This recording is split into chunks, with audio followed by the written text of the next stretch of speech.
ಈ ಹೊಗೆಯನ್ನ ಕಾಣಬಹುದು. ಇದು ಬಿಸಿ ನೀರಿನಿಂದ ಆಗಿದೆ. ಹೊಗೆಯನ್ನ ಇಲ್ಲಿ ಕಾಣಬಹುದು ನೀವು.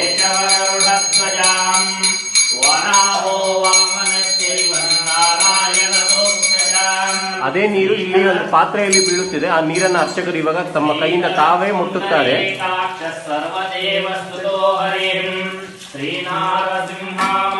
ಆ ನೀರನ್ನು ಈ ಪಾತ್ರೆಯಲ್ಲಿ ನೋಡಬಹುದು. ತಣ್ಣಗಾಗಿ ಹೋಗಿದೆ. ಇಲ್ಲಿ ಇನ್ನೊಂದು ಘಟನೆಯನ್ನ ಕಾಣಬಹುದು. ಅದೇ ನೀರನ್ನ ಪಾದದಿಂದ ಅಭಿಷೇಕ ಮಾಡಿದರೆ ಸಾದಾ ಬಿಸಿ ನೀರಾಗೇ ಇರುತ್ತದೆ ಹೊರತು ತಣ್ಣೀರಾಗಿ ಮಾರ್ಪಾಡಾಗುವುದಿಲ್ಲ. ಅದು ಈ ಘಟನೆಯನ್ನ ಇಲ್ಲಿ ಕಾಣಬಹುದು ನೀವು.